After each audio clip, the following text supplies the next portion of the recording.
200장.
우리 시간 되었으므로 묵상 기도함으로 주일 예배 하나님 앞에 드리겠습니다. 하나님은 영이시니 예배하는 자가 영과 진리로 예배할지니라. 아멘.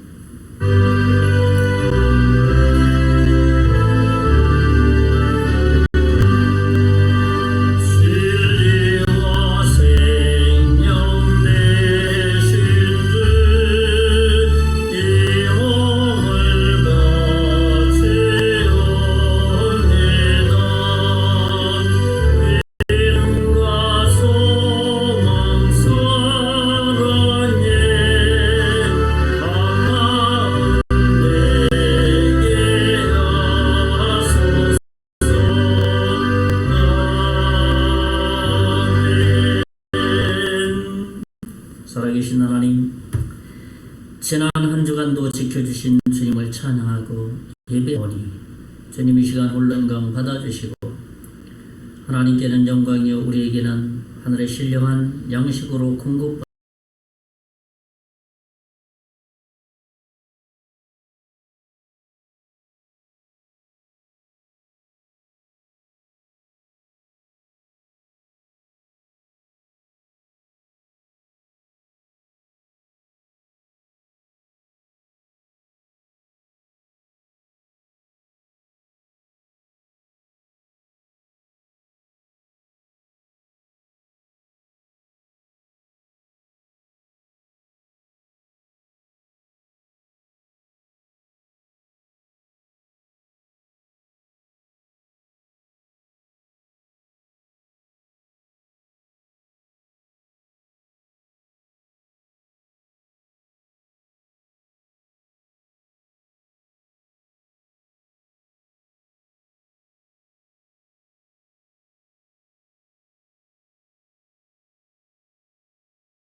감사를 드립니다.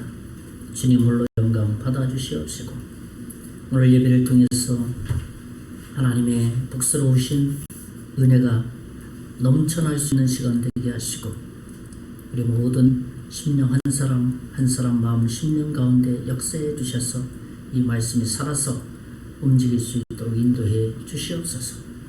나라 민족을 불쌍히 여겨 주시옵소서. 복음에 비친 나라입니다. 아버지 하나님, 지도자들이 하나가 되게 하시고 국민들이 하나가 되게 하시고 아버지 하나님, 이 나라가 안정돼서 경제가 부흥되게 하셔서 복음을 전하면 복음을 받아들일 수 있는 영적 분위기의 나라가 될 수 있도록 인도해 주시기를 원합니다. 이를 위해서 한국교회가 간절하게 기도하게 하시고 영적 지도자들이 통해 차복하여서 교회에서 올바른 복음을 전해서 교회가 이 나라에서 영향력을 발휘할 수 있도록 그리스도인들이 영향력을 발휘할 수 있도록 인도해 주시옵소서. 말씀을 듣겠습니다. 전하는 자 듣는 자 동일이 하나님의 은혜 가운데 거할 수 있도록 인도해 주시옵소서. 믿고 감사하고 예수님 이름으로 간절히 기도하옵나이다. 아멘.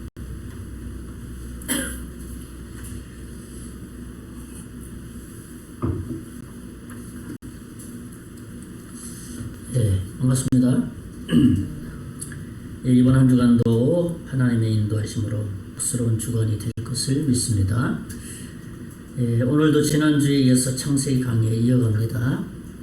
창세기는 구약의 복음이라고 말씀드렸죠. 그래서 우리가 창세기를 마음으로 묵상하면서 따라오면 구원의 은혜를 분명히 누리게 될 것입니다. 저는 창세기 첫 시간, 지난 시간에는 창조주 하나님에 대해서 말씀을 나눴죠. 첫째로는 하나님은 우주의 주권자이시다. 둘째로는 인간은 하나님의 피조물이다. 또 마지막 세 번째는 하나님의 안식은 영원한 행복이다. 이런 말씀으로 말씀을 나눴습니다. 오늘 창세기 두 번째 시간은 사람을 빚으신 하나님에 대해서 말씀을 나누려고 합니다.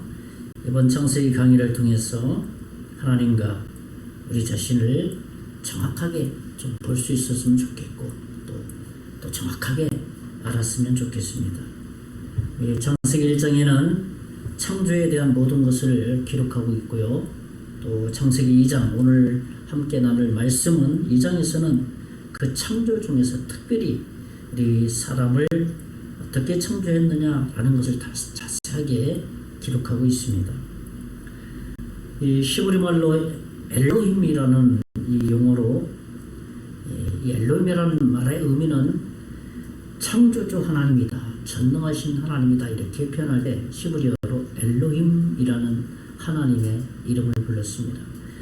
그런 하나님으로서는 1장에서 엘로힘의 하나님을 드러냈고 이제 2장부터는 야훼, 여호와, 소위 우리 히브리 표현으로는 야훼, 우리 한국말로 좀 해석해보면 여호와라는 표현을 쓰죠. 이 야훼의 하나님을 소개하고 있는데 이 야훼라는 뜻은, 여호와라는 뜻은 어떤 의미냐면 약속하시고 약속을 신실하게 지키시는 하나님이다. 그리고 하나님께서 우리 사람을 사랑하시는 분이다 라고 했을 때 야훼의 하나님, 여호와 하나님, 그래서 이 말을 우리가 제일 많이 듣는 야훼, 여호와라는 말을 제일 많이 듣죠. 그래서 약속하셨다.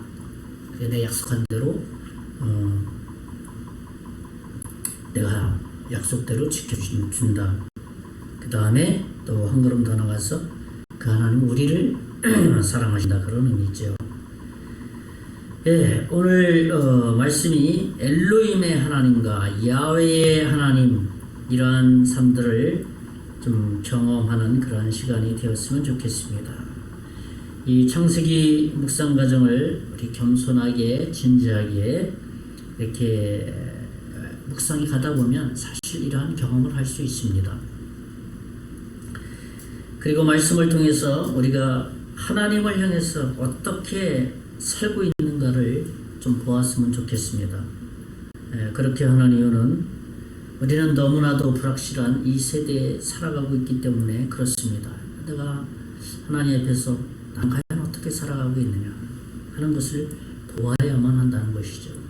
이 현대인들은 더더욱 그렇지 않습니까? 내가 누군지 잘 모르면서 살아가요. 물론 나름대로 학문적으로 학술적으로 정의하라면 잘합니다. 그러나 당신 누구세요? 라고 질문했을 때 나는 나지. 당신 죽으면 어떻게 됩니까? 죽으면 끝이지. 뭐 그 정도예요. 그리고 자신의 영혼이나 자기의 자아에 대해서 깊이 이렇게 알지 못하고 살아가는 것이 하나님 없이도 살아가는 그런 사람입니다. 그럼에도 불구하고 그들은 하나님에 대해서 관심이 없다는 것 참으로 안타까운 일이죠. 그래서 우리 복음 전도자가 필요한 것이죠. 오늘 말씀이 우리의 삶과 신앙의 새로운 힘과 용기가 되는 그러한 말씀이 되기를 먼저 주님의 이름으로 축원의 말씀을 드립니다. 첫째로는 하나님의 형상대로 사람을 귀한 존재로 만드셨다는 것입니다. 그러니까 사람의 본질이 피조물 가운데 가장 귀하다는 말이에요. 왜냐하면 하나님의 형상대로 지음을 받았기 때문에 가장 존귀한 존재로 만드셨다는 것입니다. 그러기에 사람들은 모두가 다 존귀한 존재들입니다. 그러므로 인간이 어떻게 만들어졌는가를 분명히 알게 될 때 우리의 본질을 잘 알게 되는 겁니다. 그러면 자연스럽게 자신을 비롯한 모든 사람을 존귀하게 여기게 된다는 것이에요. 그래서 우리는 예수님을 믿고 하나님을 안다고 하면서 사람들을 차별해요. 저 사람들이 나에게 대해서 좀 악갑진정을 가지면 좀 행동이 좀 삐뚤어지고 또 좀 하찮게 이렇게 굴면 그 영혼도 똑같이 그렇게 본다는 거예요. 성경은 그렇게 보지 않는다는 거예요. 다 존귀한 존재다. 첫째로는 흙으로 빚으신 우리 육체가 귀중하다는 겁니다. 하나님이 사람을 지으실 때 유독 흙이라는 재료를 사용했습니다. 땅에서 취한 흙으로 인간을 만드셨습니다. 그러면서 인간의 몸은 어디서부터 그런 면에서 인간의 몸은 어디서부터 시작됐습니까? 흙으로부터 이렇게 시작된 몸입니다. 그렇게 만든 첫 인류의 조상은 누굽니까? 아담이에요. 아담. 땅은 이 땅이라는 말, 땅에서 흙을 취해서 사람을 만들었잖아요. 이 땅이라는 말은 히브리어 원어로 아다마라고 말합니다. 아다마. 이상하죠? 아담을 창조했는데 그러니까 흙이 뭐냐 하면 아다마. 왜? 아다마가 뭐냐? 히브리어로 땅이라는 거예요. 흙이라는 거예요. 그러니까 자연스럽게 첫 인류를 흙으로 빚어서 만들었는데 누굴 만들었냐? 아담이라는 흙이라는 존재로 만들었다는 거예요. 아담이라는 말이 그렇다는 뜻입니다. 흙에서 취한 존재 아담, 그것이 우리 인간이에요. 실제로 사람의 성분 보면은 흙의 성분이 많다고 합니다. 그러나 사람의 몸의 가치를 돈으로 환산해 보면 겨우 2,000원 정도밖에 안 된다래요. 진짜 얼마나 좀 이렇게 우리 몸이 그냥 그 정도밖에 안 된다는 거예요. 그 정도의 하찮은 몸입니다. 대부분의 사람들은 이러한 육체를 위해서 모든 것을 거의 쓰고 있습니다. 흙으로 돌아갈 육체의 애착을 갖고 살아갑니다. 하나님께서는 야, 육체의 애착을 맞쏟지 말라. 그리고 너무 많은 애착을 가지지 말라. 그렇게 하기를 원합니다. 자만심도 너무 많으면 하나님 기뻐하시지 않는다. 그렇다고 또 기죽지는 말아라. 그렇다고 또 낙심하지도 말아라. 하나님 우리에게 그것을 원하신다는 것이죠. 사람이 죽으면 육체는 흙밖에 되지 않습니다. 그러나 우리는 육체를 악하게 보지 말아야 합니다. 7절에 창세기 2장 7절에 보면은 하나님이 사람을 흙으로 지으셔서 만들어서 그의 생기를 불어넣었다고 말합니다. 지으셨다라고 말합니다. 이 말은 영어로는 formed라는 표현을 써요. form. 그러니까 이 form이라는 말은 이 용어를 쓸 때는 예술가가 어떤 폼을 만들 때, 예술의 어떤 모양을 만들 때 그런 의미로 사용되어질 때 이 용어를 사용했어요. 지었다. 그러니까 한번 생각해 보세요. 어떤 한 예술가가 그 자기가 좀 귀하게 여기는 그 작품을 만들어가는데 정성, 혼을 다 넣어서 평생 동안 만들어가는 이 폼을 만드는데 그렇게 자신의 모든 것을 투자합니다. 그런 과정들을 나타낼 때 이 폼이라는 표현을, 지으셨다라는 표현을 썼다는 거예요. 하나님이 당신의 지혜로, 당신의 능력으로 우리를 만드셨다는 겁니다. 그렇기 때문에 우리는 하나님의 피조물, 하나님의 작품이라고 말해요. 그래서 우리는 자부심을 가져도 된다는 것이에요. 어떤 사람은 하나님이 우리를 미완성 작품이라고 표현을 했는데 하나님 완전한 작품으로 우리를 만드신 거예요. 창조하신 거예요. 자부심을 가져도 됩니다. 그러나 외모에 대해서 너무 자부심을 가지면 교만해질 수 있습니다. 좀 자기보다 못생기면 또 무시해버릴 수 있는 거죠. 그런 측면에 자부심을 가지란 말이에요. 내 몸이 하나님의 작품이다. 그렇게 그렇잖아요. 예술 작품 보면 우리는 그거를 이해해요. 하나님. 내가 보기에는 저거 작품 같지도 않은 건데 점 하나 탁 찍어놨는데 그거 심취해가지고 이거 돈으로 가칠 때면 몇 억이다 막 그래. 신점 하나 찍어놓고도 그렇다는데 하나님을 만들었는데 나는 좀 못생겼다 그래서 내가 자부심 갖지 말라. 하나님의 작품이야. 이렇든 저렇든 그런 측면에서 말한 겁니다. 그런 측면에서 한편으로는 우린 육체를 잘 관리해야 된다는 것이죠. 잘 가꾸어야 합니다. 운동도 잘해서 탄력성도 유지해야 합니다. 주님이 주신 몸이기 때문에 관리하는 것은 우리에게 책임이 있잖아요. 운동도 해야 되고 몸이 약하면 병원에 가서 빨리 자기 몸을 좀 회복시켜서 우리 몸을 잘 관리해야 되는 거예요. 왜? 하나님의 작품이기 때문에 그렇습니다. 그러나 음란한 것에 에너지는 쏟지 마라. 하나님은 그런 것을 원합니다.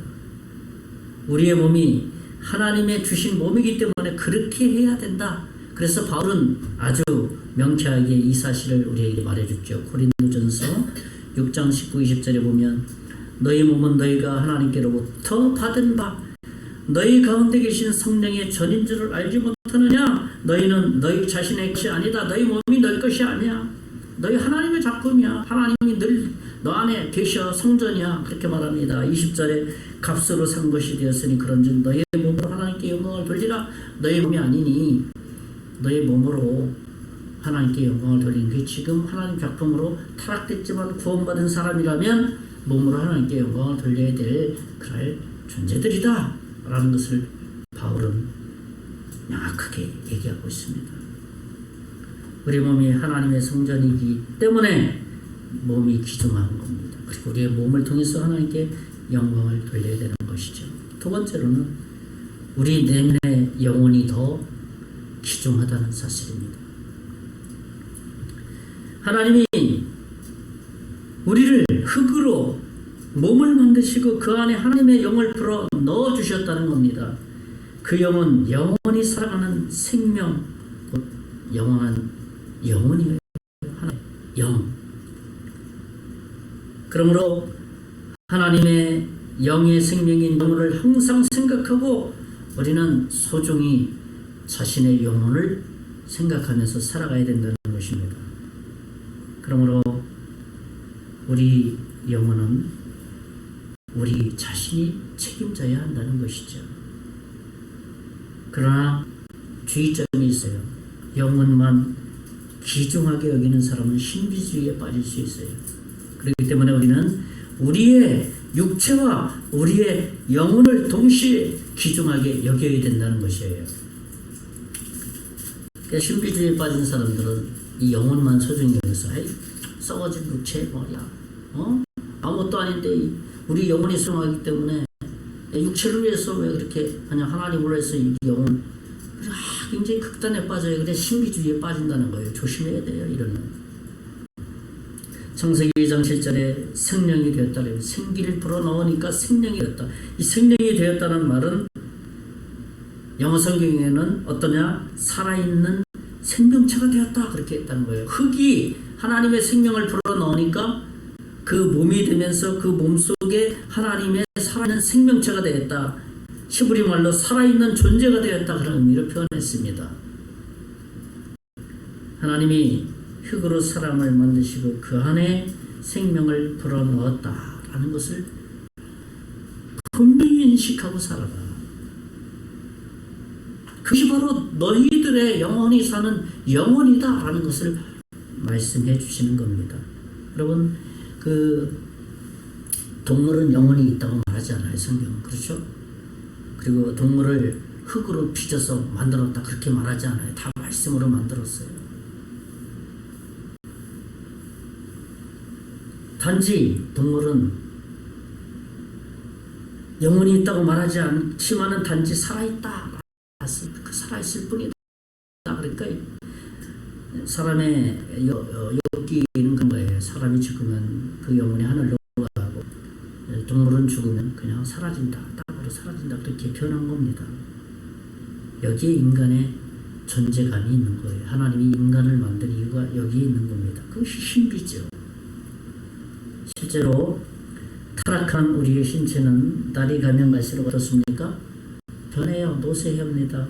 그러나 우리의 정신, 우리의 영혼, 우리의 생각은 어떻습니까? 청춘이야. 젊어요. 왜 그런지 압니까? 몸은 노쇠한데 몸은 늘 변해가는데 우리의 영혼, 우리의 생각, 우리의 정신은 어떻습니까? 청춘이야. 처음부터 끝까지 똑같아. 왜 그런지 아십니까?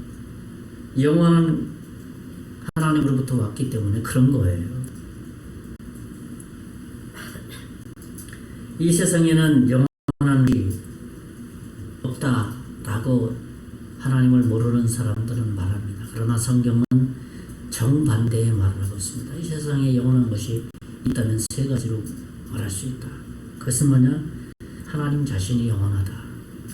또 하나는 하나님의 말씀인 성경이 영원하다. 또 하나는 하나님의 생명을 넣어준 사람의 영혼이 영원하다. 이렇게 말합니다. 이거는 진리 안에 들어왔을 때만 이해가 되는 말이에요. 세상 사람들은 세상에 영원한 것이 없는데 그냥 먹고 살고 그냥 이 땅에 죽기 전 잘 살면 그만이지. 그렇게 자기 영혼을 그냥 터부시해버려요. 책임지지 않으려고 합니다. 얼마나 불쌍한지 모릅니다. 그러나 주 예수 그리스도를 믿을 때 이 놀라운 사실을 깨닫게 돼요.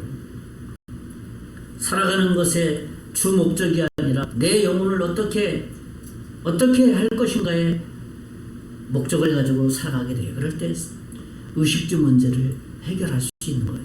하나님 책임져 주시기 때문에.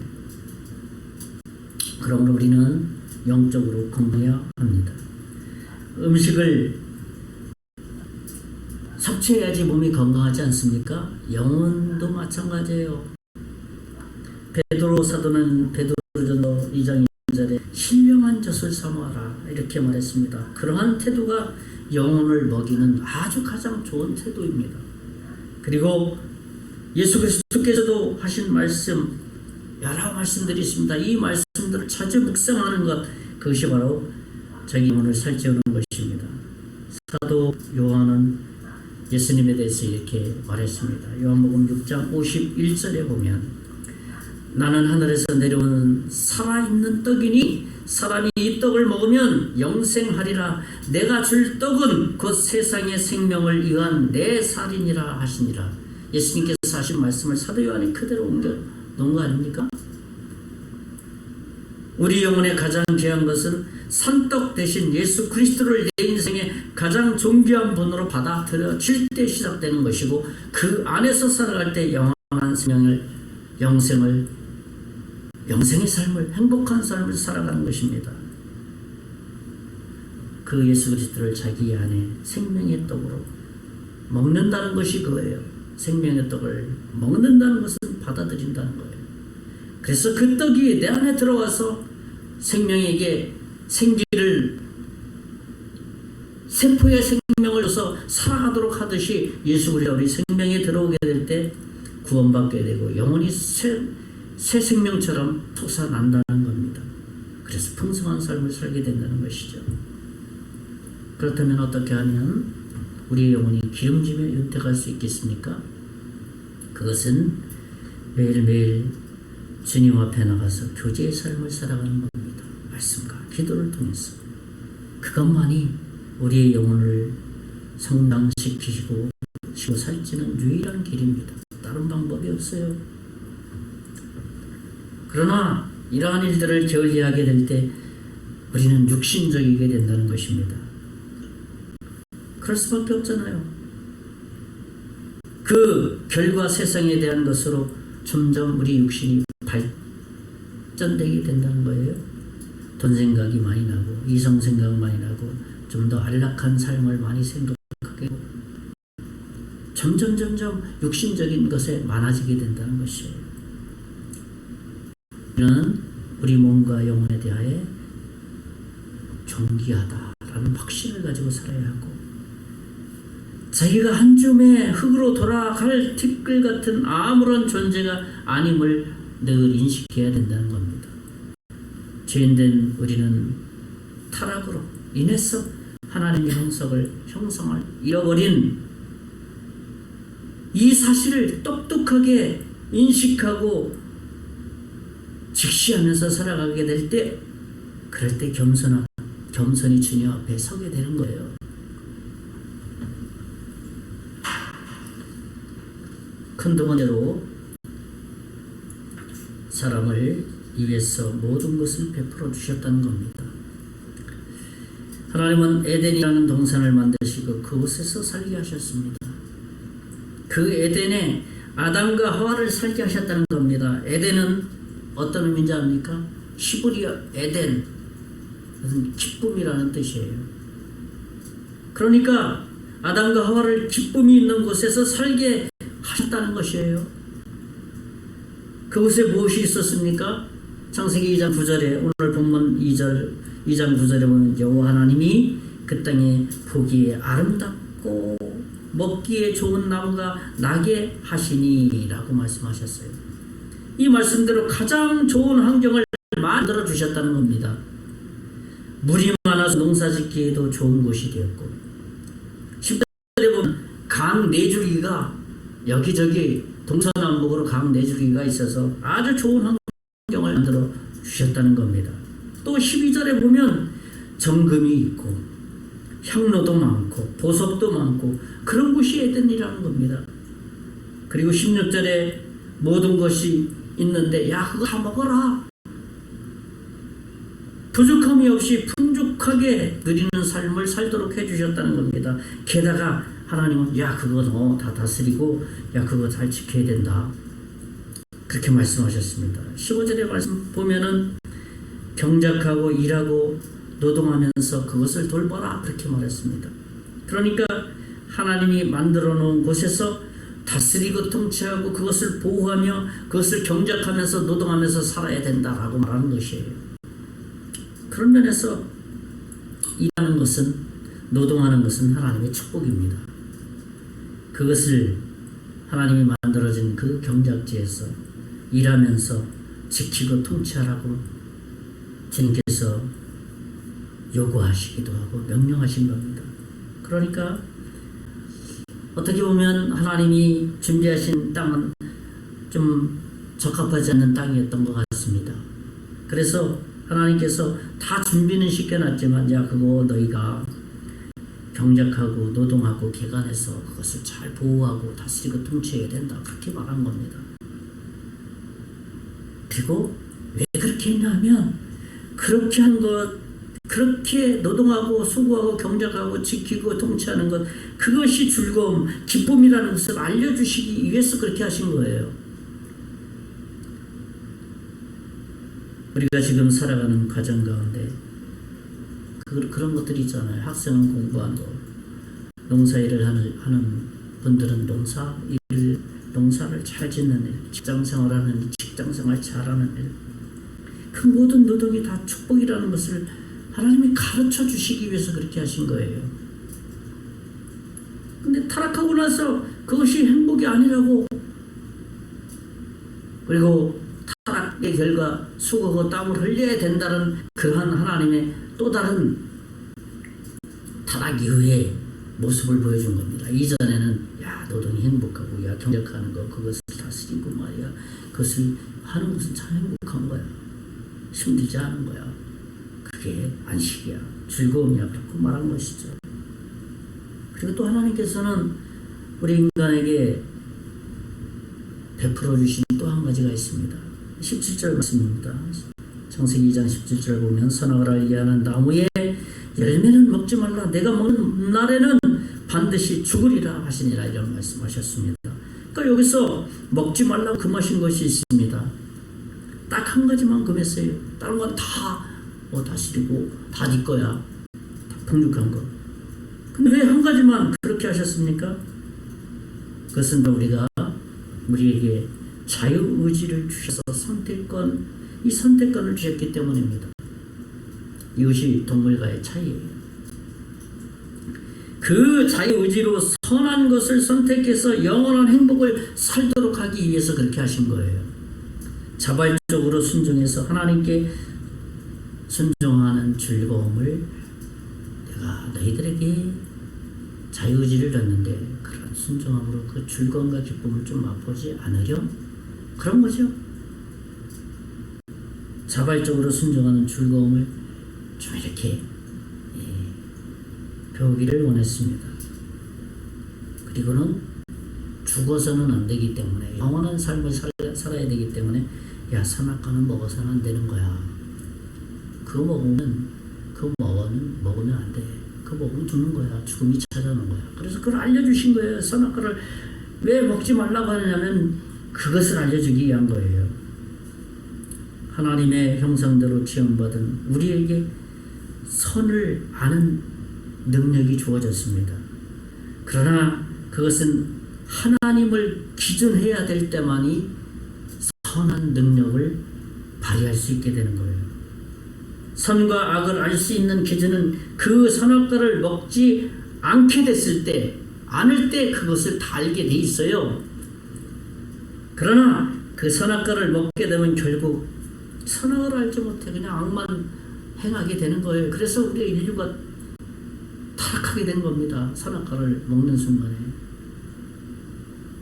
그래서 먹지 않고 그 선택권을 자발적으로 선택해서 영원히 행복한 삶을 살기 위해서 하나님께서 이 한 가지, 먹지 말라 한 가지를 말한 거예요. 이제 그 많은 내가 준비하는 것도 있잖아. 너 자유의지였으니까 자발적으로 그것을 순종해서 야 내가 준비한 모든 풍성한 이 천국의 맛을 보면서 에덴에서 살아라. 기쁨을 만끽해라. 그렇게 한 것이에요. 마지막 세 번째로는 하나님은 가정을 이루게 하셨다는 겁니다. 여기에 큰 의미가 있습니다. 하나님은 사람을 창조하시고 다 좋았다고 그랬는데 이따 한 가지 보시기에 좋지 않다고 한 말씀이 있어요. 창세기 2장 18절을 보겠습니다. 제가 읽어드립니다. 여호와 하나님이 이르시되 사람이 혼자 사는 것이 좋지 아니하니 내가 그를 위하여 돕는 배필을 지으리라 하시니라. 다 좋았다 그랬는데 아담 만들어 놓고 그것도 하나님 형상으로 만들어 놓고 그 힘이 좋았다 그랬는데 또 보니까 자세히 보니까 이거 참 혼자 사는 거 참 보기 좋지 않다 이렇게 하나님이 말씀하신 거예요. 그래서 그의 돕는 배필을 만들었습니다. 그러니까 이 말씀대로 그것은 아담 혼자 사는 것이 좋아 보이지 않았다는 말입니다. 그래서 돕는 배필을 하나님께서 만들어 주셨어요. 여기서 이것이 비밀이라는 것이죠. 아담의 아내를 주시는 이 과정을 한번 봅시다. 아담은 처음에는 알지 못했습니다. 19절에 하나님께서 각종 동물들을 그에게 다 보내면 아담이 사슴, 기린 이름을 짓게 했습니다. 각종 동물들이 자기 앞으로 오는데 신기했어. 다 짝을 지고 온 거예요. 그렇게 한 것은 하나님께서 아담에게 정서적으로 아내를 맞을 준비를 시켜주신 거예요. 동물들 다 왔는데 혼자 온 게 아니라 다 짝을 지어서 온 거야, 이 동물들이. 그래서 그런 아담을 위해서 이 여자를 돕는 배필을 만들어줬다는 거예요. 그것이 23절입니다. 23절 제가 읽어드립니다. 아담이 이르되 이는 내 뼈 중에 뼈요 살 중에 살이라. 이것을 남자에게 취하셨은즉 여자라 부리라 하니라 그랬습니다. 여기서 남자는 시브리어 원어로 이사라는 표현을 썼고요. 여자는 이수화. 남자에게서 이렇게 취했기 때문에 이사에서 이슈화, 취했다. 그래서 그 용어를 쓴 거예요. 그래서 진정으로 사랑하는 관계를 위해서 거기서 하나님이 여자를 만들었다. 남편은 아내를 사랑하도록, 아내는 남편을 돕도록 그렇게 만들었다는 겁니다. 그런데 여기서 아내는 종속의 관계가 아니라는 것이죠. 단지 질서를 주셨다는 겁니다. 즉 사랑의 관계 속에서 질서를 갖게 해주셨다는 겁니다. 하나님은 이렇게 부부를 통해서 인류가 번성하도록 하셨다는 겁니다. 이 관계 외에 번성하는 것은 하나님은 범죄하는 거다. 죄를 범하는 것이다. 결혼이라는 방법 이외에 하나님은 절대 허락하지 않았습니다. 그래서 가정을 주신 거예요. 그리고 이 세상을 향해서 이루는 비전을 이루기 위해서 인류 비전이 이러한 것을 통해서 이루어지지 않습니까? 생육하고 번성하는 일. 하나님 말씀에 순종돼서 생육하고 번성했습니다. 인류가. 지금은 한 70억 정도 되나요? 세계 인류가. 옛날에 한 60억 정도 됐는데 한 70억이 넘어가는 걸로 알고 있습니다.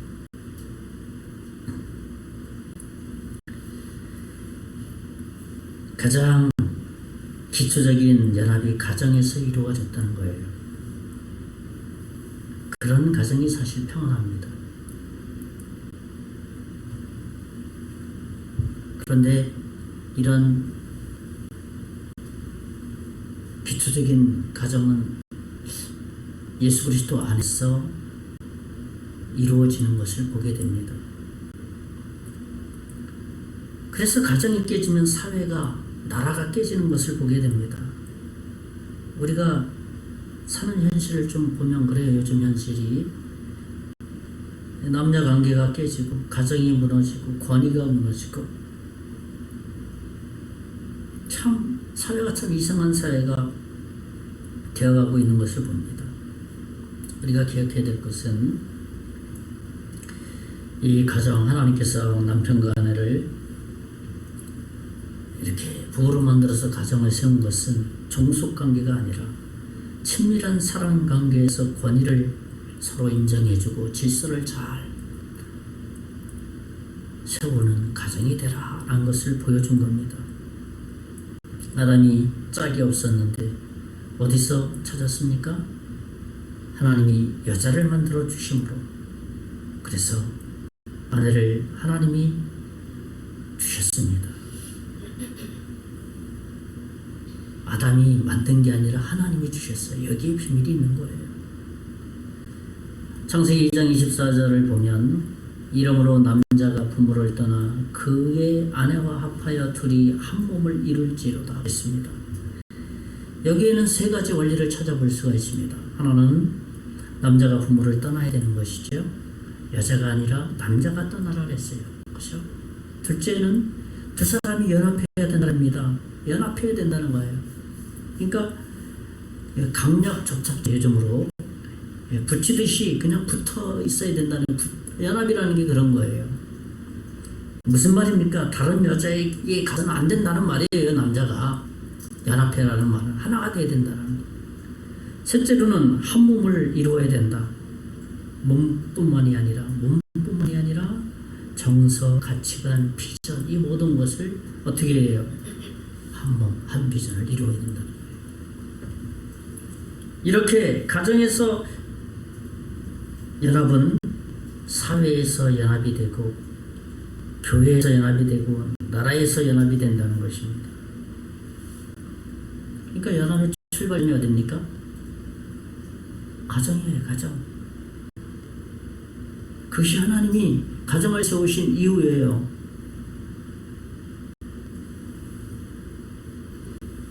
그러므로 결혼은 아주 중요한 겁니다. 하나님이 주신 방법대로 그걸 이뤄야 되는 것이죠.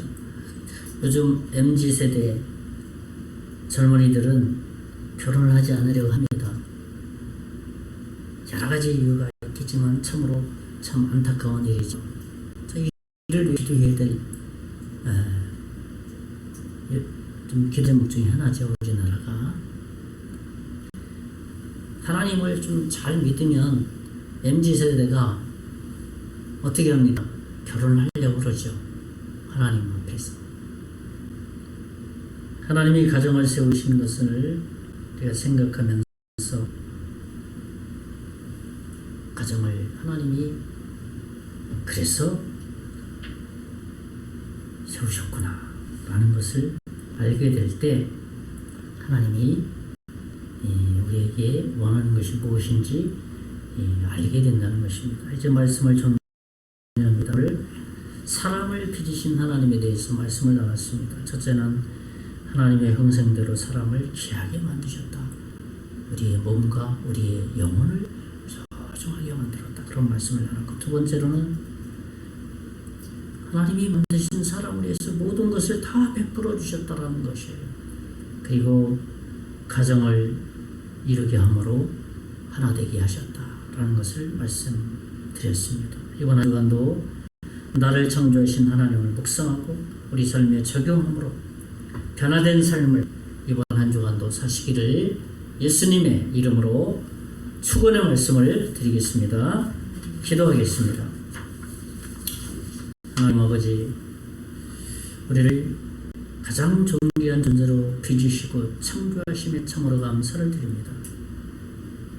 하나님께서 존귀하게 만드셨기 때문에 이 땅에 저희들이 존귀한 존재로 살아가게 하시고 주 안에서 한 가정이 되어서 하나님의 뜻을 이루는 연합된 가정, 연합된 교회, 연합된 나라가 될 수 있도록 주여 인도해 주시옵소서. 모든 하나님께 영광 되기를 원하며 감사하고 살아계신 예수님 이름으로 간절히 기도하옵나이다. 아멘. 찬송가 35장 찬송한 다음에 오늘 모든 예배를 마치겠습니다. 35장.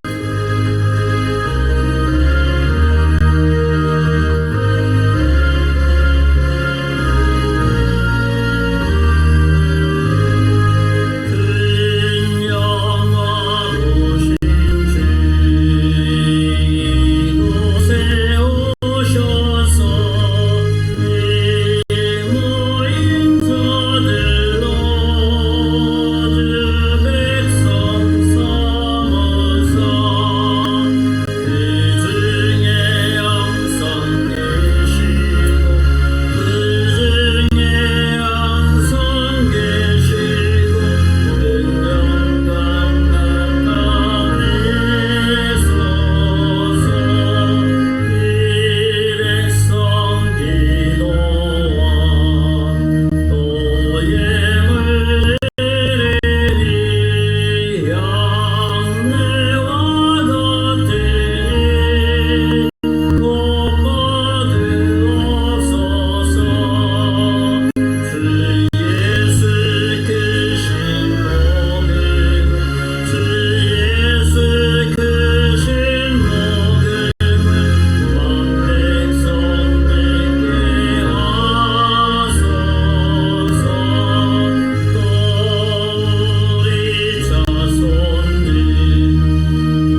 이제는 우리 주 예수 그리스도의 은혜와 하나님의 극진하신 사랑과 성령 하나님의 감화 감동 역사 위로 충만하시니 하나님이 만드신 존귀한 존재로 살기를 원하는 사랑하는 성도들 이외 앞으로 예수 믿고 구원받을 성도들 이외 가정 이외 자녀 이외 이제로부터 영원토록 함께 계실지어다.